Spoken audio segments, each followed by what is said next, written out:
vez bem-vindos ao Beyond the Cave. O campeão voltou. É nesse bloco que tem o pitch do livro, né? Só tenho pra dizer pra você isso aqui, ó. O campeão voltou. Fiquei sabendo que o Reginho ganhou nas últimas aí, você andou dando mole, é isso? As últimas duas foi do papai, filhão, mas calma. Eu vou te surpreender, irmão, calma. Você tá me provocando, mas eu vou deixar isso pro fim, tá? Você vai ver na hora do vamos ver, a gente vai ver o que vai acontecer aqui nesse lugar. Nosso querido convidado. O pau vai quebrar hoje, malandro. Hoje eu tô esperando. Eu vou te falar uma coisa, nós temos a parte 2, né? Hoje, nosso querido convidado, Dr. Fernando Martins de Oliveira. Quem não viu a parte 1 é o quê? Merece pagar imposto. Mas muito imposto. Muito imposto. Mas dá pra pagar mais, velho? Merece ser corno e pagar imposto, então. Tá bom. Puta que pariu. Esse você quer foder de marca maior. Não tem coisa, então. Castigo pior. O que é pior? Ser corno ou pagar imposto? Os dois. Ô, camarada, vamos mudar um pouco. Onde que nós estamos? O que os caras têm que procurar aí, meu amigo? Várias coisas. A primeira delas é o... Primeira, @BeyondTheCavePDC. Por favor, melhores lojas dos ramos. YouTube. Do Rude Ramos. Do Domingo de Ramos. Domingo de Ramos. Exatamente. Clica o sininho. Não esquece do Spotify, que é importante avaliar, que pra gente ajuda, né?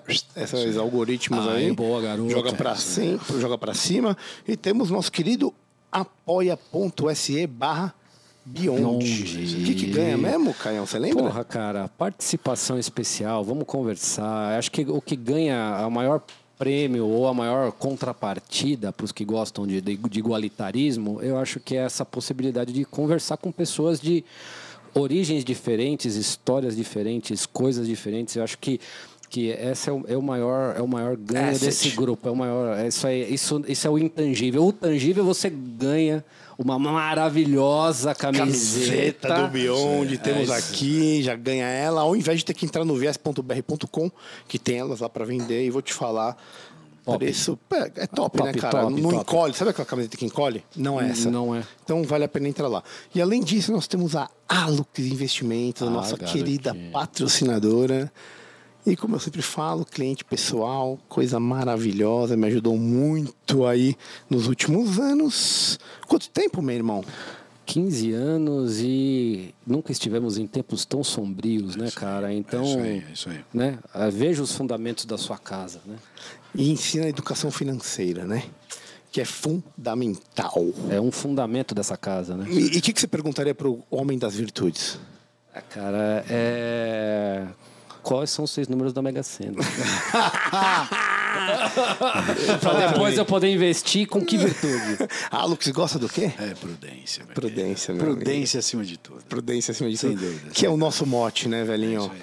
Então, www.aluxinvestimentos.com, o e-mail ronaldobella com 2 L's @aluxinvestimento.com, Alux com 2x, e telefone 11 987830922, 11 987830922. Bem-vindo de volta, meu querido Fernando Zóio. É um prazer recebê-lo. Para quem não acompanha ao vivo, já passou aí uns 3, 4 dias. Valeu, meu querido. Muito obrigado pelo convite. O xixi foi bom para você também? Nossa, fiz 2. Delícia. Pra gente começar, como a gente deixou uma provocação ali no último episódio, lembra a pergunta que eu fiz? A beleza está nos olhos de quem vê? Como que a gente pode responder isso? Por que eu trago? Por que eu acho que é uma coisa legal? Porque esse belo, ele mudou muito a percepção de como ele era na antiguidade para como ele é visto hoje, né? Platão, ele falaria que isso está ligado a uma essência universal do próprio objeto em si, está contido na criação, né? Não depende de quem está olhando aquilo. O belo, ele emana do próprio objeto. Aristóteles coloca a catarse grega, que a gente até comentou no último episódio, como uma beleza, porque promove esse tipo de coisa na pessoa que está vendo, mas está dentro do próprio objeto. Passando pela história, tem Agostinho, que aí já vai colocar a questão de que é uma criação de Deus, né? que tem uma unidade, harmonia, tem proporção, tem igualdade, tem ordem. Para o tempo mais moderno, que é uma coisa que a gente critica, vem Kant e depois os pós-modernos, aí, escola de Frankfurt Adorno, onde eles colocam como sendo um produto comercial. Então, perdendo a beleza porque ele vira um produto comercial. A partir do momento que você coloca a beleza nos olhos de quem está vendo, você tira a beleza desse objeto e aí tudo pode virar belo. Como se você tivesse um certo tipo de caos, né? Que, para mim, é uma teoria que virou até política, porque fica muito mais fácil de dominar quando você tem um caos instaurado. Aí eu pergunto, aqui uma primeira provocação, antes de começar com o Fernando. Camara, o que você acha disso e o que é o belo? Não sei se você chegou a acompanhar as propagandas da Calvin Klein. Até uns 15, 20 anos atrás, sempre era uma mulher muito formosa, vamos assim dizer, vistosa. Gostosa. Vistosa.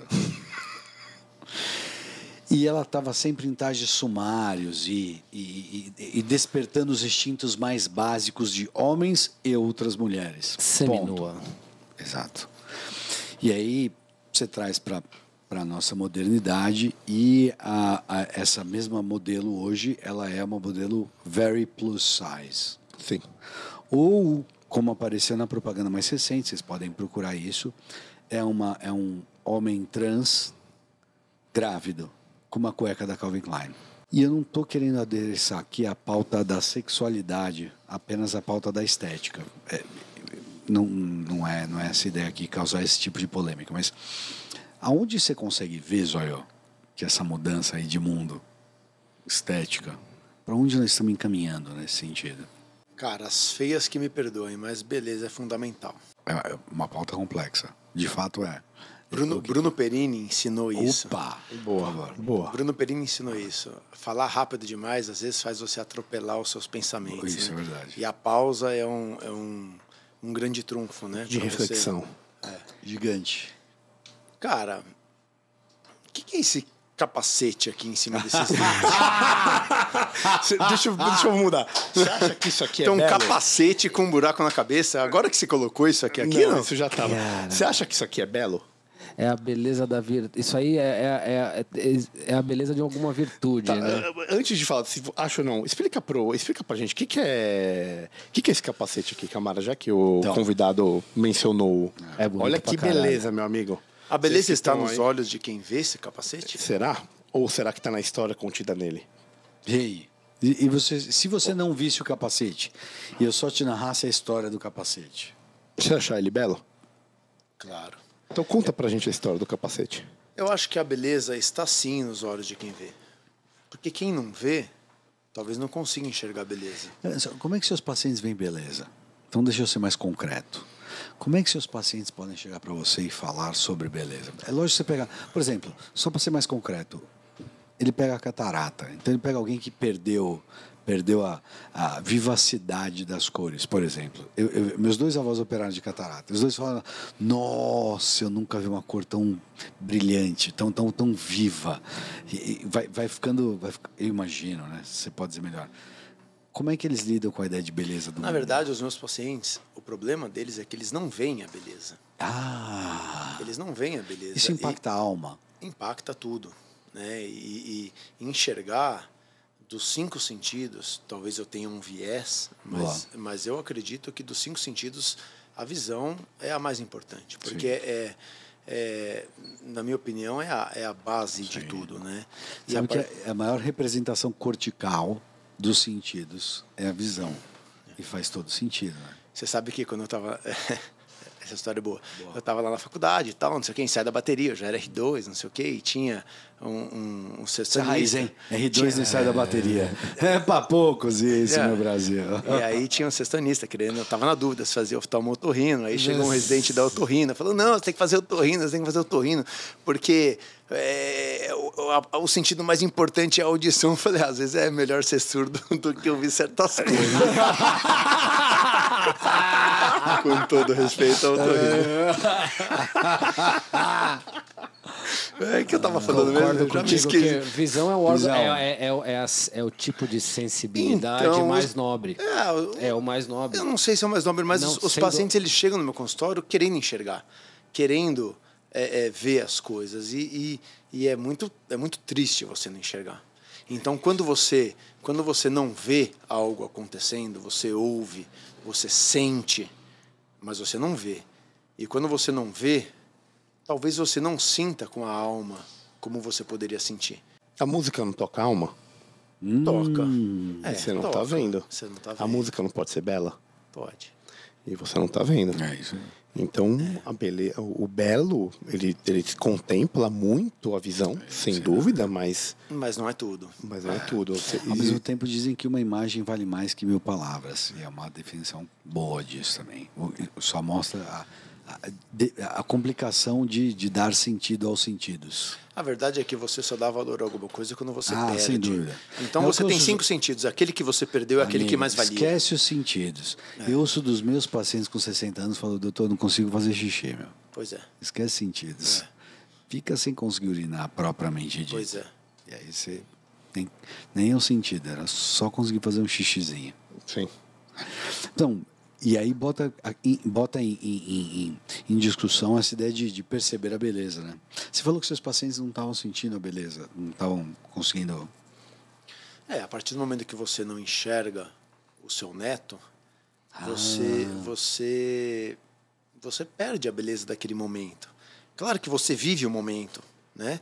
O meu avô era cego, como eu falei no primeiro episódio, e desde que eu conheci ele, que eu me lembro por gente, ele era cego. E isso não significa que a nossa vivência foi menor do que seria se ele enxergasse, lógico. Mas, sem dúvida nenhuma, ele morreu sem saber se eu era loiro ou moreno, né? E isso faz diferença, né? Então, é complicado você não enxergar uma situação, né? E enxergar do ponto trazendo um pouco aqui para o mote do nosso programa, né, do ponto de vista da inteligência, né? Então, assim, eu acho que primeiro, né, hoje ninguém pensa nisso, né? Numa coisa que se eu te perguntar assim, que é o belo, né? o que é uma bela cirurgia ou o que é um belo animal, né? Uma bela cirurgia, ela tá para além da questão técnica que está resolvendo o problema. Ela tem uma questão técnica e tem uma questão econômica no sentido assim, ó. Por exemplo, você já reparou que o seu olho não cansa? Você não cansa de pegar sensações com o seu olho? Você já reparou que o seu coração não cansa de bater? Então, a beleza tem uma dimensão de eficiência. Ele puxou sardinha pro coração, eu senti bem claramente. É uma coisa mais importante ali, né? Então, assim, tá no meio, enfim. Então, assim, tem essa questão, né? E o que eu acho é que Nietzsche foi o grande arauto disso quando disse que Deus estava morto, e é verdade, ele prenunciou tudo que a gente vê daqui para frente. E quando você acredita no belo, né, e aí trazendo um pouquinho de Agostinho, que tratou isso no contexto de Idade Média, falando de Deus e tal, a gente não precisa disso para discutir o assunto, mas o ponto assim como Deus está morto, todas as formas imanentes estão mortas, assim como as virtudes, né, a beleza, né, a vontade, né? Então, assim, quando Nietzsche disse isso e proclamou isso, né, ele não estava falando de Deus daquele cara barbudo que gosta de você e que você acha que você conversa com ele. Ele não estava falando disso, né? Ele estava falando dessas coisas que não mudam, né? Deus aí, trazendo para o nosso papo, tá representando as coisas que não mudam. E na minha visão, belo é isso, né? A beleza é uma coisa que é um tipo de percepção da alma, né? Então os olhos está nos olhos de quem vê. Se os olhos forem entendidos como a janela da alma, eu tô comprado na ideia. Por quê? Porque eu acho que é uma capacidade a beleza sempre existiu e ela sempre vai existir, mas depende do sujeito, do indivíduo, ter as capacidades e uma alma e uma cognição, vamos tratar de termos bastante técnicos aqui, né? Ter uma capacidade cognitiva de imaginar isso, né? De você imaginar o belo. Só que para você imaginar o belo, você tem que ter presenciado isso e alguém tem que ter te explicado.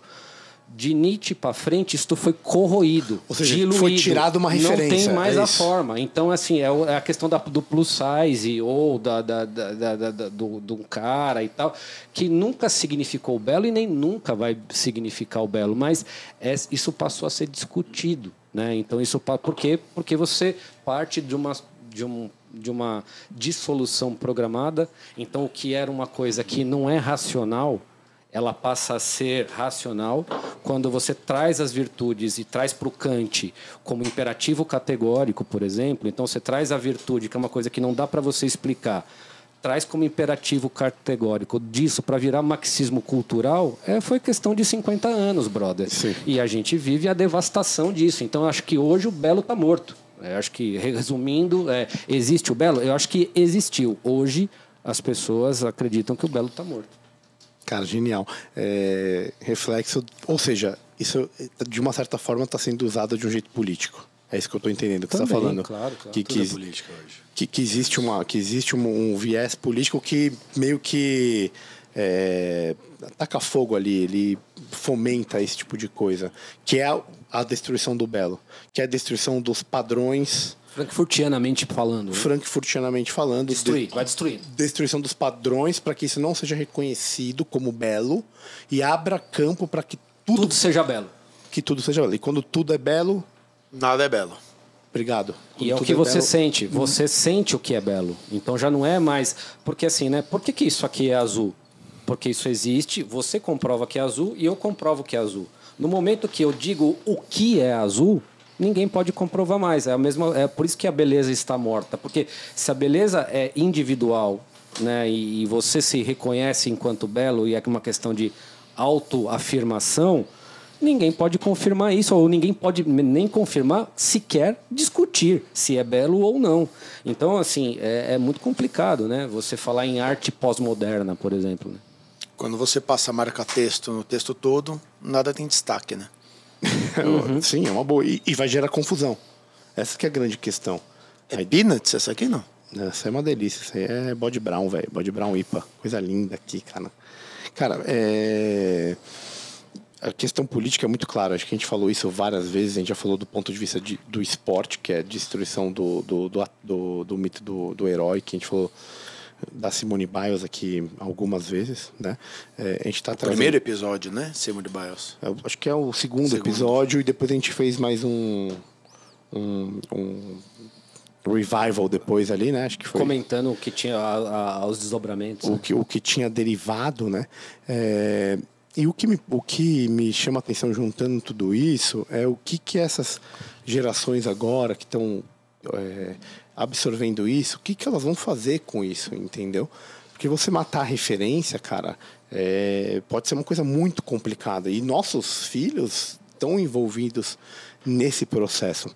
Por que eu falo isso? Porque eu acho que, como você trouxe aqui como um exemplo de estética, esse capacete maravilhoso, eu quero provocar o Camarão para ele contar essa história do que é isso aqui.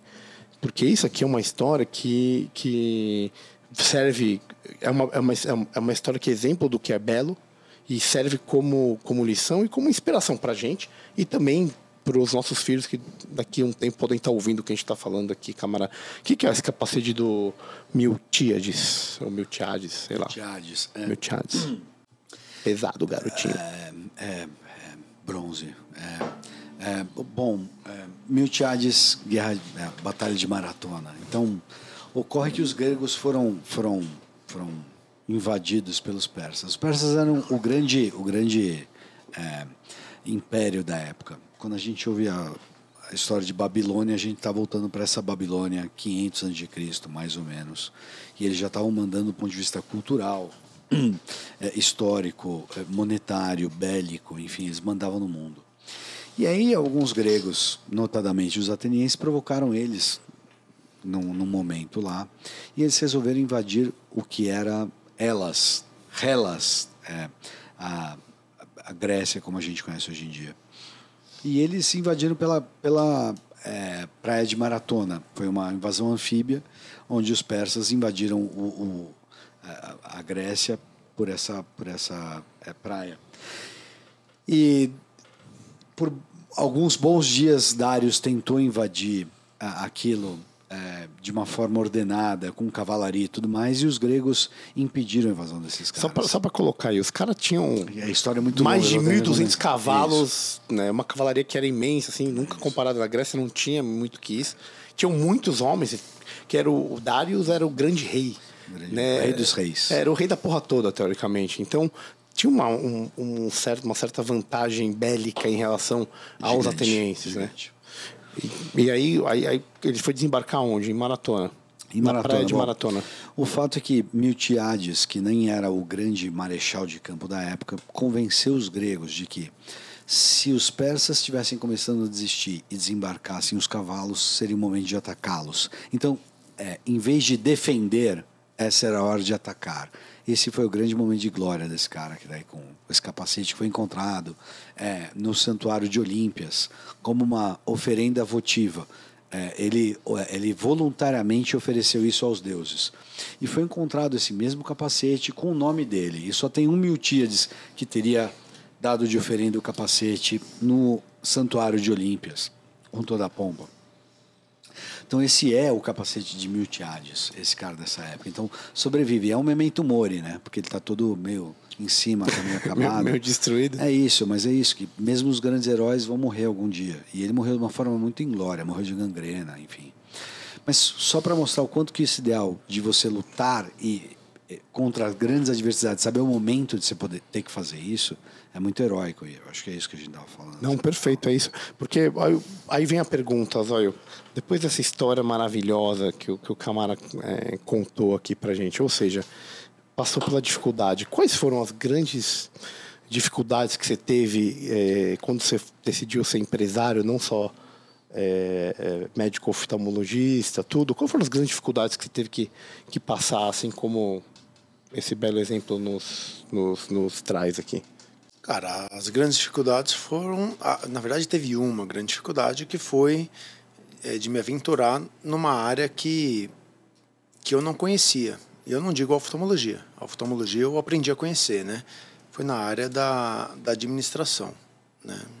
Sem ter conhecimento de causa, sem ter estudado a fundo e ter me aventurado numa área que eu falei, vou fazer, mas assim, vou fazer sem ter estudado. E fiz. Deu certo, deu errado, deu mais certo do que errado, né? Que bom. Tá dando certo e tá dando errado. E eu vou aprender com a vida, né? E aí eu trago uma história do ensino, né? Quando a gente está lá na faculdade, a gente também não aprendeu a dar aula, né? A gente não fez nenhum curso de ensino. A gente, eu sou professor, tá? Sou professor, mas eu aprendi a ser professor? Não aprendi, né? Eu sou um bom professor? Cara, não sei. Meus alunos que têm que me dizer, né? É muito difícil você se autoavaliar, né? As pessoas é que têm que te avaliar. Eu sou bonito? Porra, não sei, acho que não, acho que sim. Talvez minha mãe fala que sim, né? Minha mulher fala que sim. E o público em geral. São as suas qualidades. É muito difícil de você falar, eu sou bom nisso, eu sou bom naquilo. As pessoas é que falam no que você é bom e no que você é ruim. E a faculdade me traz muito disso, né? Eu não aprendi a ser professor, mas eu gosto muito de ser. Eu gosto muito de dar aula. Se eu dou uma boa aula ou não, são as pessoas que vão dizer, né? Cara, tem uma condição em oftalmologia que é o olho único, né? O olho único é o quê? Uma pessoa que não enxerga de um olho, certo? Então ela sofreu um acidente, perdeu um olho, tem o outro olho. E ela tem um olho único, a gente chama isso de olho único. E aí a gente vai operar o olho único dela, porque ela tá com catarata nesse olho bom. E esse olho bom nem tá tão ruim assim, tá tipo 70%. Mas é o olho bom, é o único olho que ela tem. E aí você vai ter que convencer essa pessoa a mexer nesse olho. Você vai falar, eu vou operar o seu olho bom. Isso gera um sentimento na pessoa e no cirurgião, certo? Lá na faculdade a gente separa as cirurgias, né? As cirurgias tecnicamente mais fáceis são do residente, as cirurgias tecnicamente mais difíceis são do professor, né? O olho único é sempre do professor. Mas tem professor que é professor mais novo e tem professor que é professor mais velho. E aí o olho único é do professor. E isso gera uma ansiedade no professor. E eu tenho para mim que todo olho é único, né? E é isso que eu passo. Porque qual que é a questão do olho único? Você tem uma responsabilidade maior sobre aquela cirurgia, certo? Porque você não pode errar. Mas qual é a cirurgia que você pode errar? É a cirurgia que você tem um paciente com 2 olhos bons? Então você pode errar num olho? A responsabilidade, teoricamente, seria a mesma, né? Então, todo olho é único. E é isso que eu levo, e é isso que eu tento passar, né? La pergunta? Não podemos fugir do simbolismo e você está dando o capacete pro residente, né? É por isso que talvez você tenha... Porque... Mas tá furado em cima esse capacete. Não, né? mas está furado pela ação do tempo, né? Mas a estrutura você reconhece que é um capacete. A forma é de capacete, que é a mesma forma que você está tentando passar pro cara, né? Então, assim... capacete, né, que é o símbolo, a gente não pode fugir muito disso, né? Protege o órgão mais... não estamos falando de médico agora, né? Esquece, né? Cabeça, tronco e membros, né? O que é mais importante? É a cabeça. Certo? Então, assim, é o órgão mais nobre. Nela estão a maior parte das suas sensações, por exemplo, né? Então, a visão, a audição, o paladar... Né? Então, estão todas concentradas. E a sua sensação de raciocínio, aonde que você pensa? Se eu pensar no meu dedão, no seu, no caso, que é grande, né? Se eu pensar no... O da mão é gigantesco, por isso irmão. que ele é inteligente. Abre lata. Achei que eu ia sair daqui sem um bullying, porra. Abre lata, Até que irmão. enfim. É absurdo pensar que você pensa no dedão? Não é absurdo, mas a nossa energia psíquica está concentrada na cabeça porque é a região onde a gente tem maior quantidade de sentidos concentrados. Isso é notório e evidente. O capacete serve para proteger tudo isso, né? E para você se defender de, por exemplo, pensamentos que geram ansiedade. Por exemplo, no caso do olho único. Quando você tem um elmo, quando você tem uma proteção, quando você tem a segurança de um capacete, é o que o Dr. Fernando está fazendo com os seus graduandos. Ele está passando esta segurança, falando, pense. E essa segurança ela passa por um argumento profundamente técnico, lógico, né? Que faz com que ele fale, poxa, eu estou protegido contra isto, porque eu tenho um arcabouço racional para poder me comportar dessa maneira. Então, é um tipo de proteção. Cara, não, e não é à toa, você falando isso é genial. Não é à toa que, acho que na catarata, pelo que eu sei, né? Vamos lá, não sou gineco, né? Não manjo muito de catarata, mas meu irmão é oftalmo. Cara, o cara pegar a mão de operar o olho dos outros... é uma coisa que vai restringindo, porque não é todo mundo que consegue vestir esse capacete e quanto mais botar o capacete nos outros, entendeu? É muito difícil lidar com a complicação, porque a complicação na catarata é a cegueira, é uma dor crônica, é uma baixa de visão. Não dá para errar. Não dá para errar. Não dá para errar, então. Mas é que tá, você erra, porque nessa curva de aprendizado é difícil. Tecnicamente... Hoje a gente fala, depois de anos e anos e anos, é fácil, mas e para chegar no fácil, né? Para fazer uma cirurgia em 5 minutos, você gastou 15 anos. Quantas cataratas você opera numa manhã? Se botarem na tua frente? Sei lá, 30. 30. São 30 olhos. São 30 vezes que é o olhar único. Como a gente falou, visão é olho único. São Sim, 30. falou que todo olho é igual. Nesse todo sentido, olho é igual. A importância do olho é a mesma. São 30 olhos únicos, certo? Você teve que botar o capacete 30 vezes para 30 olhos no momento. Quem que faz isso dentro do... Só se você aprender a dormir e acordar com o capacete. Isso gera um desconforto, que foi o que a gente falou no episódio 1. Exatamente. Então, você passa por um desconforto que talvez seja emanado nessa questão de vestir o capacete e passar por essa dificuldade, ansiedade, ter que estar com a mão, que é uma coisa muito artesanal, né, cara? Que é bem de um SP, uma coisa bem artesanal ali, em movimento, saber exatamente o que ele está fazendo. Então você não pode tremer, por exemplo. Isso influencia. Imagina o cara que não está controlado, não vestiu o capacete e está ali meio que trêmulo. Ele não vai conseguir fazer quanto mais 30 numa manhã. É a questão do elmo, né? Não é nem elmo, né? O símbolo dessa que tem uma transcendência, né? Que a gente falou que isso se perdeu junto com o Belo e tudo mais, né? Você tem que ter este capacete para você ser esse é um dos instrumentos da saída da caverna. Talvez seja.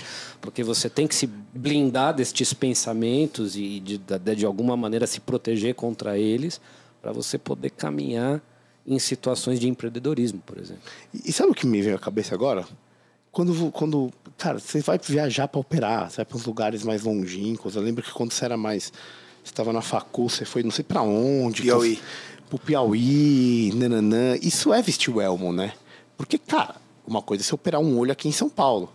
Outra coisa é você operar um olho, ou então você ir lidar... Rondônia. Como é que foi isso? Cara, foi uma viagem. Então conta pra gente, já que a gente quer ouvir isso aí, velhinho. Só fala mais perto aí, que é melhor. Os caras chamam, né, pra ir operar. Porque catarata é o seguinte, é uma doença que todo mundo vai ter, né? Todo idoso tem catarata. Assim como todo idoso tem cabelo branco ou não tem cabelo. Todo idoso... Eu olhei pro Camarão e não teve... Ele já tá careca de saber. Como todo idoso tem rugas na pele, todo idoso tem catarata. Então é uma doença endêmica, né? E tem muita gente cega por isso. O Estado não tem médicos em cada região do Brasil para resolver o problema. Então eles contratam, né? Tem empresas, né, terceirizadas que chamam a gente para ir operar. Então eu tive a oportunidade de ir para o Mato Grosso do Sul, interior de São Paulo, Rondônia, que mais? Para operar, né? A gente vai, faz o mutirão de cirurgia, atende, né? Vê o pré-operatório, opera, eventualmente vai só para operar e depende da equipe. Vai e volta. É uma experiência de vida legal, cara. Você desde a faculdade, né? Você citou a questão do Projeto Piauí. Eu estava no 6º ano, né? Não era nem médico, eu fui lá só para fazer aquele primeiro atendimento, né? Uma atenção primária, básica. E agora vou como cirurgião, né? Isso é uma experiência de vida muito legal, que eu vou levar para o resto da minha vida. Claro que tenho a sua recompensa financeira, eu não vou lá de graça, né? Mas, não vou ser hipócrita de falar que é só social, mas tem um cunho social também, que é muito legal você ver. A gente sai da Babilônia, né? A gente sai de São Paulo. Jardim Babilônia, no caso. Jardim Babilônia, né? E a gente vai para um lugar que a gente nem acredita que é Brasil, sabe? E é diferente. E a gente vai fazer o bem, né? A gente vai dar visão para as pessoas. Putz, eu podia ficar o dia inteiro contando. Tem situações que a pessoa chega cega dos 2 olhos, aí você opera e você vê no dia seguinte. E, cara, eu ganhei um quadro. Um quadro pintado à mão. Cara, o quanto isso não é reviver o belo em alguém? Sem dúvida. O quanto isso não é ter alguém que não está enxergando e você tá fazendo essa pessoa reviver o tal do belo que a gente começou a falar aqui, cara. Não, mas me roubaram um quadro, eu não peguei esse quadro. Aliás, esse quadro é meu, Belo foi seguido pelo feio. Tinha um belíssimo filha da puta que esse é o problema do Brasil. Tinha meu nome, porra. Tinha um belo aqui, cadê? O feio levou. O feio levou agora. Acabou de passar 3 feios, levou ele. Foram 2 feios numa moto que passaram pra levaram embora isso daí, né, cara? E me fala mais do Piauí, cara, que eu fiquei curioso. Eu queria relembrar disso, porque eu lembro que tem umas histórias boas. O que tinha mais lá? Cara, a gente jogou bola num campo que era só terra, né? E tinha uma árvore no meio. Puta. Não, vamos falar da parte médica, né? Se perguntou. Sim, óbvio. Tá, né? Porque Então, eu fiquei interessado. Essa história do campo é muito boa. E o Salsicha? O Salsicha jogava mal pra caralho. E ele jogava... E aí chamavam ele de chute pequeno. Como assim, chute pequeno? Chute pequeno. Ele chutava a bola no céu do lugar, era um chute pequeno. Cara, vocês entrevistaram a Karina Oliani aqui? Ainda não. Ainda não. Vai vir. Lógico que vai. Ó, vamos fazer um pedido. Karina. Lógico que ela vai. Karina, aqui vai a minha pergunta pra você, então, do podcast futuro. Aí, ó. Pô, você foi... A Karina, antes da pergunta, vem... lá pergunta. A Karina, ela... Porque rolou uma seleção, né? Tinha, tipo, sei lá, 4 vagas pra ir. E eu era peixada, né? Quem tava fazendo as contas lá era o Salsicha, que era meu brother. Já me colocou não sei o que lá. E aí a Karina queria ir. E, putz, e ela não entrou. Só que, meu, ela era muito boa, velho. A Karina é sensacional. E ela foi. Porque quem ia de busão, lá ia tudo pago, né? Tudo pago, mas, né? Aquele perrengue chique, né? Perrengue chique. Isso. Estilo exército. Já a Karina não. A Karina pegou um avião, pôs a bike dela no avião e foi. E ela falou, não precisa me levar. Eu vou, posso participar? Eu vou atrapalhar. Ela perguntou, eu vou atrapalhar? Genial. Claro que não. Caralho, velho. Que Jamais, né? E ela foi. Meu, e cara, o negócio começava tipo 7 horas da manhã, já tinha que acordar às 6. Já era cedo, né? Eu sou oftalmo, né? Globo Esporte, meio-dia. Aí ela, tipo, acordava, sei lá, 4h30, 5 horas da manhã, pegava a bike dela e ia pedalar na terra. Terra marrom, ela voltava marrom. Genial, velho. Meu, e ela ia lá atender, pegava uma cadeirinha, sem obrigação nenhuma. Meu, sensacional. O Piauí foi uma lição de vida, eu acho. Vai ficar pra sempre. Cara, a vida é uma escola. É impressionante como a gente aprende. E você vai acrescentando complexidade na tua vida. Quando a gente menos espera que a gente vai aprender, a gente tá aprendendo. E aí você chega num pico desse, você fala, cara, não precisa ser tão Cara, eu abri a complexo. geladeira, Caião, eu abri a geladeira de uma família. Mano, a geladeira, velho. A geladeira, aquelas com freezerzinho de tampinha em cima. Tô ligado. A geladeira só tinha garrafa d'água. O freezer tinha, sei lá, um sabão, uns ossos lá, meio congelado. Meu, eu olhei aquilo e falei, cara, Caralho, velho. como eu posso ajudar, né? Eu já tô ajudando, né? Sim. E isso sem, era 6º ano, né? Mal sabia para escrever de pirona. Sim.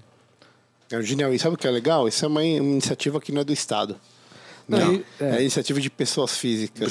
Justo. Privadas, total. né? São pessoas que vão lá para fazer isso e para ajudar porque querem, velho. Independente se tem alguém ali em cima mandando ou não. Na verdade, quando tem, pelo contrário, não ajuda, atrapalha. Então a ideia aqui é o seguinte: sai, tira a porcaria do Estado de cima e deixa as pessoas fazerem. E sabe o que lembra isso? Também o que a gente falou no episódio passado. Quando você tem um liberalismo e deixa as coisas prosperarem, você vai ter muito mais Iniciativas como essa. iniciativas como essa. Sabe que semanticamente e obrigatoriamente a definição do laissez-faire. Laissez-faire é isso. Deixe-nos fazer. É o francês, né? Exatamente. Laissez-faire. Mas em francês é isso. Deixe-nos fazer, sai do nosso cangote, cara. E por que eu falei? Porque a gente não estava falando das faculdades financiadas por quem? Por iniciativa privada. Todas essas grandes faculdades dos Estados Unidos que a gente falou lá atrás, Harvard, Yale... Tinha esse sentido. Eu entendi. Tinha esse sentido. Isso foi criado porque você tinha um liberalismo extremo e o ser humano, meu amigo, ele se incomoda quando ele olha pro lado e vê o outro se fudendo. Isso é natural do ser humano, ele se incomoda, cara. Não, e você pensar assim, porra, é tesão pra caralho ir lá fazer um negócio, porra, o cara enxerga, fazer o meu. Pô, mó tesão, quem não quer fazer isso, velho? Exatamente. Então, assim, nesse sentido de tirar as obrigações, naturalmente brotam esses tipos de iniciativa. E aí o mercado seleciona as mais eficientes, tio. É E isso deixa aí. rolar. E deixa rolar. Como é que você vai fazer? Como é que você vai financiar? Isso é um outro problema, né? Mas essa falta de liberdade, né? Para você Total. poder fazer isso. Você não pode, Sim, não tem porque, como. Porque você... qual que é a teoria? Quando o Estado te taxa tanto assim, você já tem essa obrigação... paga imposto pra cacete, e no Brasil você não tem de volta. Você acaba transferindo uma responsabilidade individual sua de incômodo pro Estado. Você fala assim, velho, esses caras já estão me entendendo, eles têm que fazer. Isso não tem que partir de mim.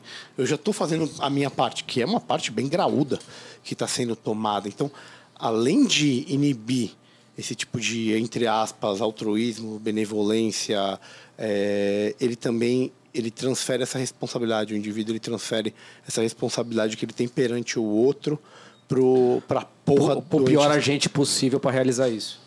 Pro pior agente possível para realizar isso. E esse é um dos motivos que a gente não consegue fomentar tão bem a educação de nível superior. Saúde e segurança também vão nessa. Saúde e segurança. Então, cara, esse bolo, eu diria, essa amálgama que resultou desses anos aí de intervencionismo, de estatismo, de populismo, pode dizer, leva a gente para esse buraco. Tem algum filme que eu vi, algum Velho Oeste, que eu vi, não vou me lembrar agora o nome, mas o cara conta uma história que ele estava com um cavalo doente. Velho Oeste, você imagina. 1820, Estados Unidos, Oklahoma. Tinha índio e 3 caras americanos. Né? E ele estava com um cavalo muito doente. E ele chamou o veterinário da cidade. O veterinário falou assim, meu, tem jeito, seu cavalo tá morrendo. Moiou. Precisamos acabar com a vida dele. Ele pega e puxa uma arma. O cara fala, ô, peraí, segura essa arma aí. Ele pega uma espingarda, dá um tiro no cavalo, vira pro veterinário e fala assim, por que você acha que ia pagar você para matar um cavalo que me pertence? Sou eu que vou ter que fazer isso. Exatamente. Não vou terceirizar para você. Não vou passar pro outro, né? Não vou passar com isso, nem que seja a dor de matar um cavalo que me pertence. E me serviu muito bem. Mesmo essa dor pertence ao dono do cavalo, aquele que tem o stakeholder do cavalo. Uma coisa moderna. Justo. Por que eu vou pagar um outro cara para vir matar um cavalo que me pertence? O cavalo é meu. Se o cavalo não tem mais o que fazer, eu tenho que resolver esse cavalo. Então, essa agência foi muito tirada nesse mundo moderno e alienada ao Estado. O indivíduo perde a agência, né? Sem dúvida. E acaba jogando para o Estado, que na verdade é o nome que a gente usa para coletivismo. E assim, né, cara, o ser humano ele tem a necessidade, podem dizer o que quiser, mas o ser humano tem a necessidade de fazer a coisa bem feita, de sentir que ele é capaz de fazer uma coisa. A gente já falou isso milhões de vezes aqui. O passarinho voa perfeitamente, né? O macaco pula na árvore perfeitamente. O ser humano, as suas habilidades, você não sabe quais são as perfeitas. Então você tem esta necessidade, ou seja, é natural do ser humano você empreender em alguma atividade para você se sentir encaixado, eudaimônico, chame da maneira como você quiser. Quando você relega isso e fala assim, não, você não tem a necessidade disso. Na verdade, o importante é você se sentir bem. E você tem que assim, o importante tipo você não é fazer uma coisa de forma perfeita. Se você não está fazendo, faz aí do jeito que dá e se culpa alguém se não der certo e tá tudo bem. Você sublimar no ponto de vista psiquiátrico, vamos falar, psicanalítico, melhor dizendo, essa necessidade natural do bicho ser humano. Isso causa milhões de problemas psiquiátricos, patológicos, de ansiedade, depressão, Tourette, o que você quiser, entendeu? Assim, eu acho que muito dessa over-medication, dessa sociedade medicada que a gente vive, né, passa por esse não reconhecimento de que, cara, o ser humano gosta de fazer as coisas bem feitas e não é legal não fazer algo bem feito. Então, isso é uma evidência que as últimas gerações legaram isso ao comportamento de grupo. Né? Se isso é bom para o grupo, é bom para mim também. Então, isso é muito tenso, né, velho? É muito o que a gente vê hoje, né? É bem claro isso daí. Fala. E essa ideia de construção, né? Algo que é construído socialmente. Ou seja, não atende a valores a priori, mas são valores a posteriori, porque vão ser vistos ainda. Não construímos isso. É muito uma ideia jacobina, né? De por exemplo, colocar como a divindade máxima a razão.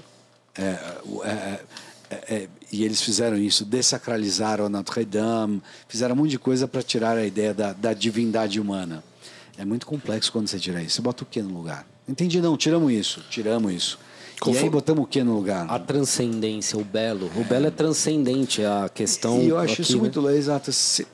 Pegando esse ponto, se você tirar isso, você bota o que no lugar? Exato. O que você quiser, né? Eu acho aí aí qualquer coisa vale tudo. Vale tudo. Que é o que a gente está vivendo hoje, meu amigo. Vale tudo. O que é bom é ruim, o que é ruim é bom.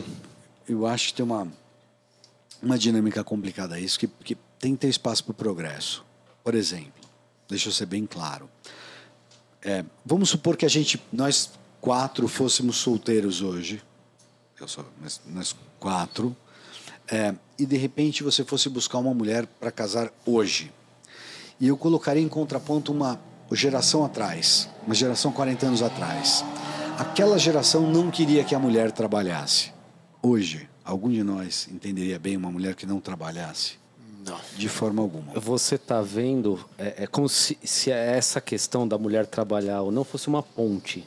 Boa. E aí, assim, mulher trabalhar ou não, você está vendo a arquitetura da ponte. E essa arquitetura funcionou em tempos passados. Você não está vendo a engenharia que é familiar de você construir. Então, assim, para além dessa questão formal, tem a questão de como funciona no dia a dia. As famílias fazendo as famílias. Então, assim, não adianta também, acho que o ponto que você está querendo falar é tentar trazer uma ideia para o tempo presente quando as condições são outras. Exato. É um tipo de idolatria, né, cara? Exato. E aí a ideia que eu vejo assim, como é que a gente lida com o progresso nesse sentido? Faria sentido eu quero casar com uma mulher que não trabalha, que vai cuidar dos filhos. Você fala, você tá maluco. Como assim? Oi? Imagina, eu quero uma mulher que tenha carreira, ganhe dinheiro. Lógico que sim. E ela vai sair com as amigas dela um certo dia. Vai lá, se divirta com as suas amigas. Segunda-feira tá ótimo, né? Girls Night Out. Exato. Brincadeira. Isso. Então eu não estou querendo tergiversar sobre o tema, mas ter uma ideia de progresso no sentido que eu acho a história da mulher nesse sentido. Ter o voto, carteira de motorista, ir para a faculdade, ganhar dinheiro, sair com o PA que quiser, enfim. Tem um negócio aí, velho. Porque as condições mudaram, né? As condições mudaram, o mundo mudou. O gênio saiu para fora da lâmpada. Não dá para empurrar para ele de volta, entende? A pasta de dente não volta para o mesmo tubo, do mesmo jeito. Sim, perfeito. Mudou. Eu só estou querendo dizer o problema. Quem sou eu para falar qual é a solução? Mas o problema. Mas ele está lançado, né? É só isso que eu estou querendo. O problema está lançado. Cara, antes da gente partir para a parte final, ô Zoieta, fala para mim, cara, eu queria fazer uma pergunta mais íntima mesmo, assim. O que vem na tua cabeça assim? Qual foi o melhor momento que você teve na faculdade de medicina da ABC? O 6º ano. Mas por quê? Qual que é? A pergunta é, qual que é? Eu quero saber só do evento. Você pode contar um evento floreado? O 6º ano. Ia ser até legal você contar um evento floreado para nós. Eu quero saber o porquê. Porque o 6º ano eu conquistei o que eu queria. O 6º ano eu fui um bom atleta. O 6º ano a gente chegou na melhor colocação da intermédia da história até então, que foi o vice-campeonato, né? E no 6º ano eu passei na residência. Coisa que rolou até uma musiquinha, né? O Zóio não estuda nada, o Zóio não estuda nada, o Zóio não estuda nada. Na residência ele vai passar. Lembra dessa? No mix, né? Sim, sim. Não sei se essa música já existia ou não, mas eu acho que foi naquele momento que surgiu ali. Eu acho que foi o Fulvio, provavelmente. Não, foi você. Então, cara, o 6º ano foi uma realização ali para mim, em todos os sentidos. No sentido esportivo, no sentido de conquista, né? Eu nunca me esqueço da felicidade do meu pai quando eu falei que eu passei na residência, porque até então eu tinha feito 6 anos de educação física, de educação física, de, sei lá, social, né? A parte de estudo eu nunca fui ali. Formou em comunicação e educação física. Exato. Então, e eu já preparei meu pai, né? Porque eu não sou burro, né? Eu falei, meu paizão, seguinte, bicho, talvez não dê, né? Espere o melhor e prepare-se pro pior. Exato, mas quando deu, eu lembro que, cara, eu passei e aí eu liguei pra ele, né? Não tinha WhatsApp na época. Pro Zenon. Eu liguei pro Zenon, pro Barba, como você pode chamar como você quiser. E, cara, e aí eu falei, pai, passei, puta que pariu. E fui pro Lelo, né? Opa. O Lelo. Naquela época era o Lelo, né? Subi a pé. Sei. E, nem esperava. Ele chegou, parou o carro lá. E Foi tomar uma. Foi tomar uma comigo no Lela. E ele ia trabalhar, né? Foi tomar uma comigo no Lela. Puta, nunca me esqueci desse dia. Esse momento foi único, né, Se ele assistir esse pai, te amo. Se ele assistir, minha mãe também. Se ele assistir esse podcast, ele vai lembrar desse dia que ele foi lá, puta aí. Pra comemorar contigo. E o sexto ano, então, acho que como um todo, né? Mas você vê, né? Fez a pergunta, aí ele traz a referência junto ao pai dele, que é a família. Né? Você vê como tem referência na base já. Né? Por mais que ele falou, não, da faculdade, né? Foi quando meu pai foi lá e fez o negócio. E ele falando isso, eu me lembro que quando eu estava no 5º ano, a gente foi para a final da Intermédia em Santa Rita, no basquetebol. E, pô, eu tinha jogado bem o jogo anterior, o jogo contra a Santa Casa, que, atrasou o jogo, aí a torcida foi embora para outro jogo, a gente ficou sem torcida, ficaram meia dúzia de cara com bateria lá, os caras cheios. Bom, ganhamos o jogo, temos 30 pontos na Santa Casa, vamos para a final. Tinha jogado... Cara, alguém ligou para minha família e falou, os caras estão na final, de repente eu chego na final, tá lá meu pai e minha mãe para assistir o jogo na Intermédia, né? E quando Meus pais foram também, em 2006. Então, tomamos um sacode, podiam ter ido pra semi, né? Joguei pra caralho, mas eu recebi 5 bolas no ataque, meti 5 gols. Melhor jogo da vida, não viram. Vai foram pra final, tomamos um pau. Não, mas é isso, cara. A família tá aí pra derrota e vitória, né? Vitória sempre, que é a nossa referência. O que vocês querem perguntar mais? Aproveitem que nós temos 3 minutos antes da gente fazer nosso querido pitch do livro. Lá pergunta? La pergunta? Vocês não pegaram a referência, né? Era o Tevez, Carlito Tevez. Do Corinthians. Sempre que é La pergunta? La pergunta. Então, deixa eu te fazer uma pergunta. Depois de 50 anos de faculdade, o que você vê que a gente tem que ficar de olho para os próximos 50? Ou seja, para a gente fechar 100 anos de faculdade. O que você vê que a gente tem que ficar de olho para não perder o bonde? O que falta para a gente? E agora, já que foi uma temática muito intimista, Média ABC, que tomou aqui grande parte da nossa conversa. O que precisa para a gente manter mais 50 anos bem, já que nós demos uma arrepiada nesse final dos 50 anos? Boa arrepiada. 4 títulos. Cara, eu acho que tudo envolve política, né? Opa. Tudo que Sabe, eu achei legal o que você falou, mas a política é a arte das pessoas que vivem na polis. O Aristóteles, aquele senhor lá, chama o homem de zoopoliticon, o homem que faz política, no sentido do homem que conversa com o outro cara para definir quais vão ser os rumos da polis. Essa seria a ideia de política, né? Isso tem uma ideia brasileira muito ruim de politicagem, e eu concordo. Mas política é diferente de politicagem. Você faz política em casa.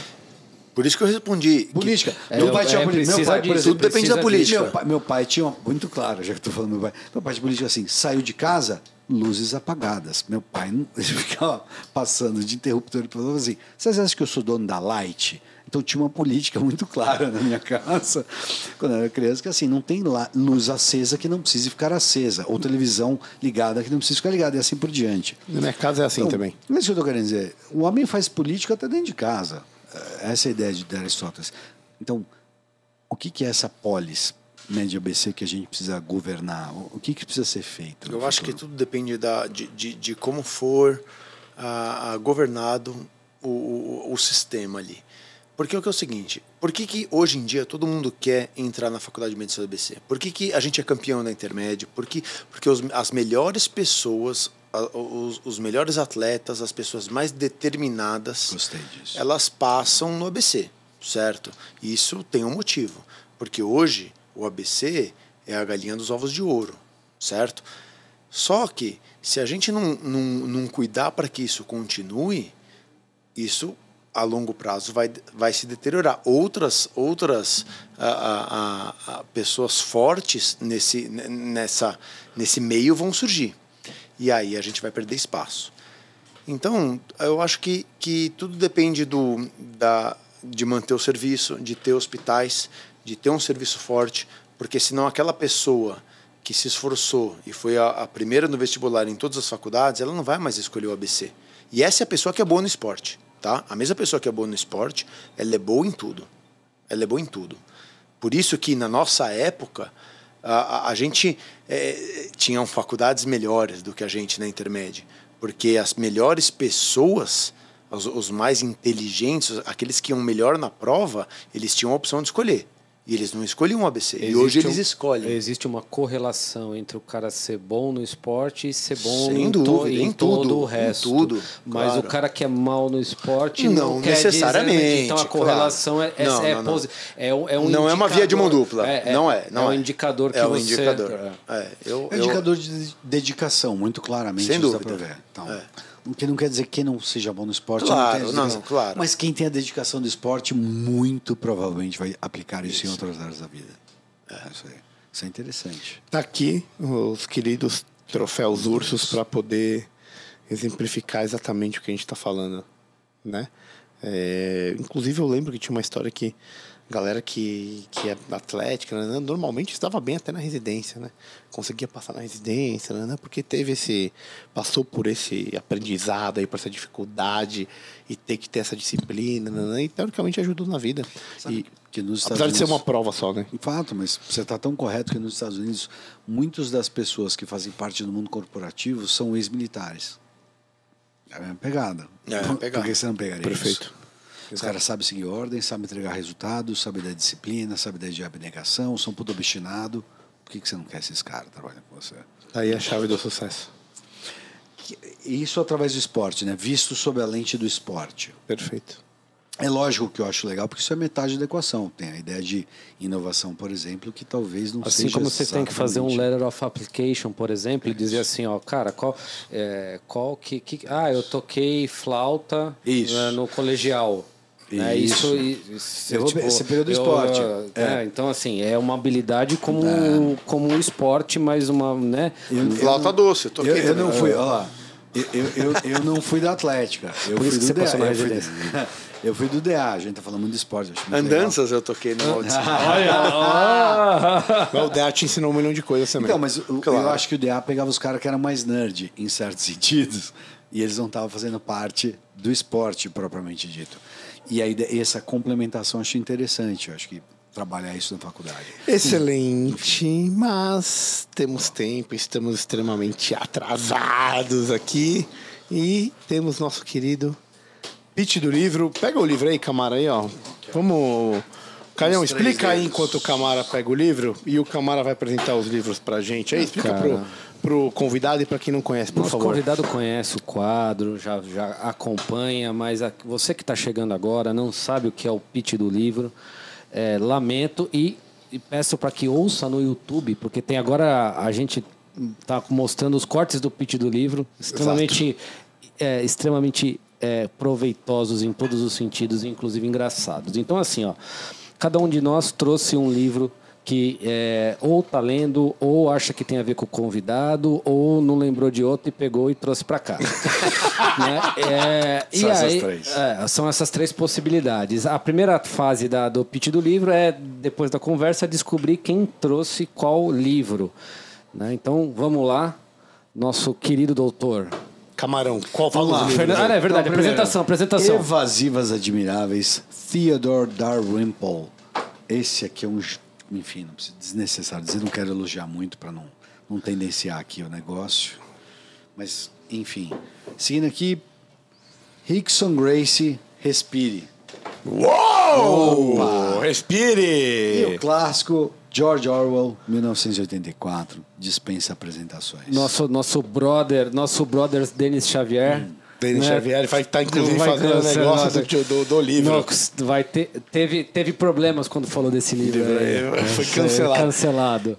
E aí, meu querido, quem trouxe qual livro? Mas não vai ter uma apresentação antes? Não, você vai ter que gabaritar, porque você conhece a gente faz mais de 15 anos. E depois a gente vai fazer o pitch pra você comprar. O pitch é depois, calma, não vai ficar nervoso, eu só fiz uma pergunta. Isso, mas a gente tá nervoso.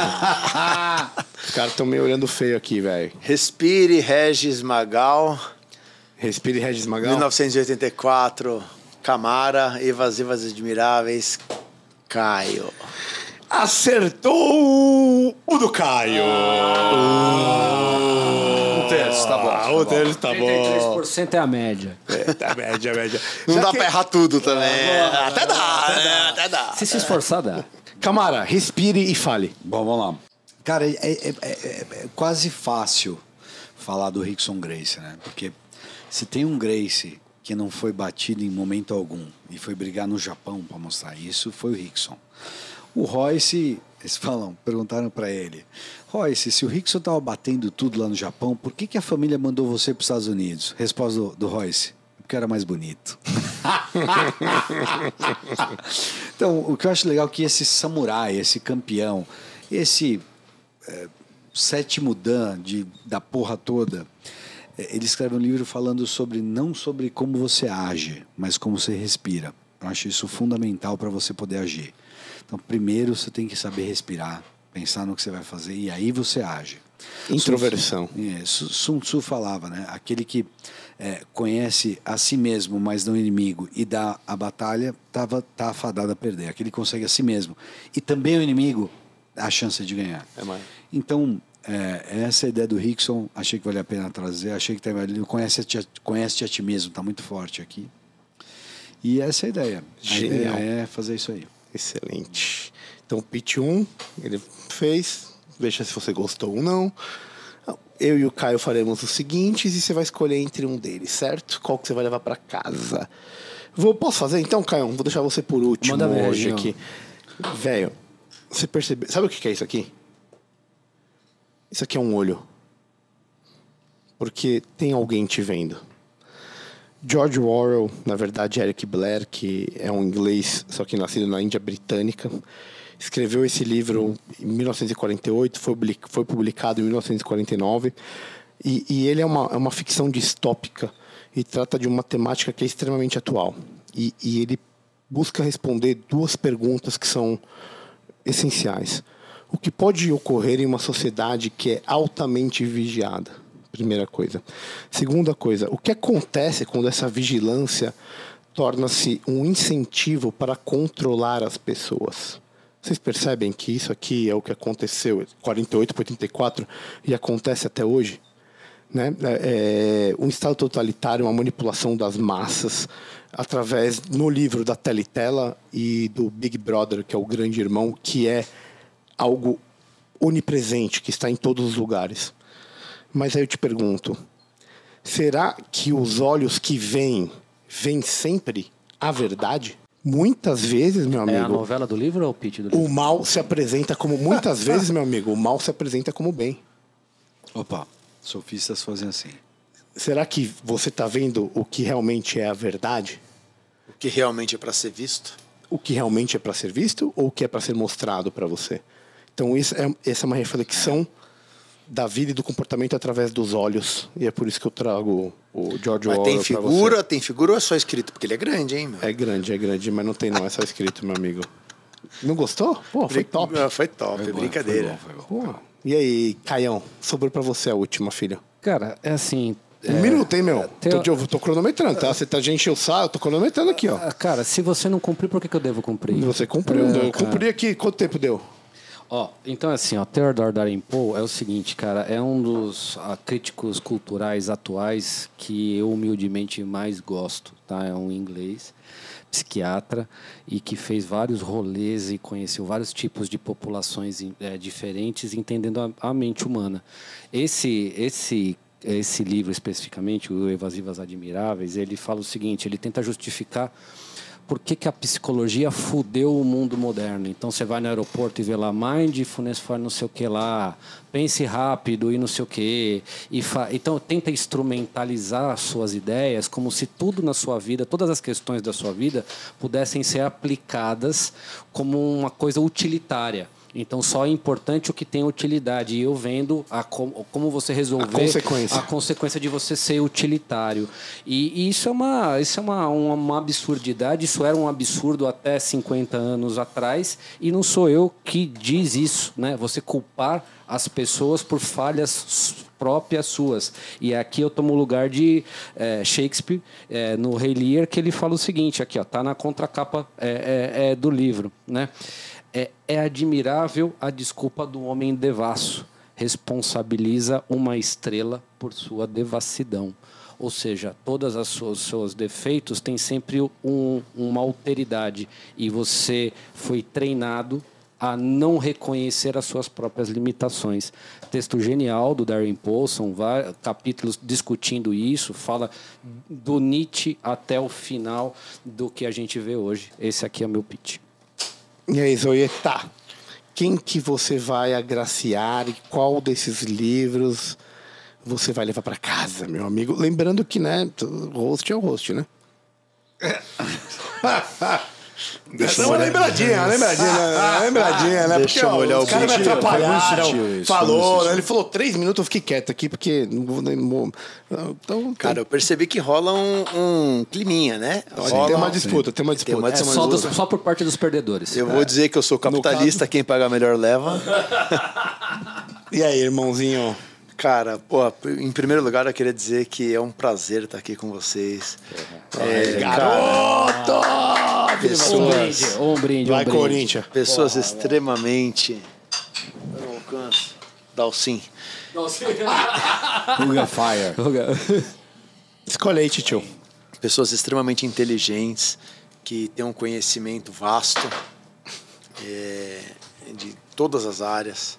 É verdade. Tudólogos.